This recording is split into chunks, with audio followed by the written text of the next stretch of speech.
Then the man brought me back to the outer gate of the sanctuary, the one facing east, and it was shut. The Lord said to me, "This gate is to remain shut. It must not be opened. No one may enter through it. It is to remain shut because the Lord, the God of Israel, has entered through it. The prince himself is the only one who may sit inside the gate to eat in the presence of the Lord. He is to enter by the way of the portico of the gateway and go out the same way." Then the man brought me by the way of the north gate to the front of the temple.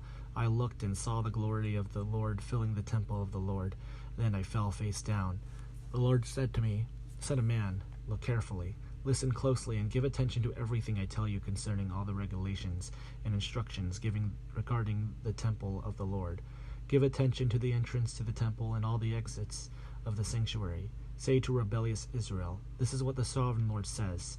Enough of your detestable practices, people of Israel. In addition to all your detestable practices, you brought foreigners uncircumcised in heart and flesh and into my sanctuary, desecrating my temple while you offered me food, fat and blood, and you broke my covenant. Instead of carrying out your duty in regard to my holy things, you put others in charge of my sanctuary. This is what the sovereign Lord says. No foreigners uncircumcised in heart and flesh is to enter my sanctuary, not even the foreigners who live among the Israelites. The Levites who went far from me when Israel went astray, and who wandered from me after their idols, must bear the consequences of their sin. They may serve in my sanctuary, having charge of the gates of the temple and serving in it. They may slaughter the burnt offerings and sacrifices for the people and stand before the people and serve them. But because they served them in the presence of their idols and made the people of Israel fall into sin, therefore I have sworn with uplifted hand that they must bear the consequences of their sin, declares the sovereign Lord. They are not to come near to serve me as priests, or come near any of my holy things, or my most holy offerings. They must bear the shame of their detestable practices. And I will appoint them to guard the temple for all the work that is to be done in it. But the Levitical priests, who are descendants of Zadok, who guarded my sanctuary when the Israelites went astray from me, are to come near to minister before me. They are to stand before me to offer sacrifices of blood and of fat and blood, declares the sovereign Lord. They alone are to enter my sanctuary. They alone are to come near my table to minister before me and serve me as guards. When they enter the gates of the inner court, they are to wear linen clothes. They must not wear any woolen garment while ministering at the gates of the inner court or inside the temple. They are to wear linen turbans on their heads and linen undergarments around their waist.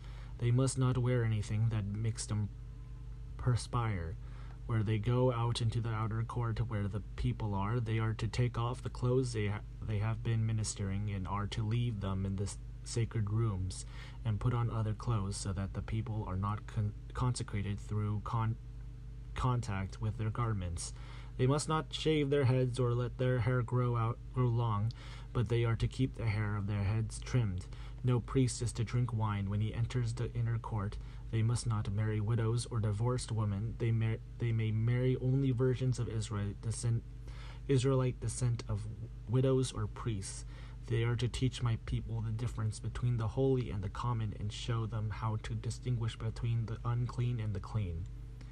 In any dispute, the priests are to serve as judges and decide it according to my ordinances.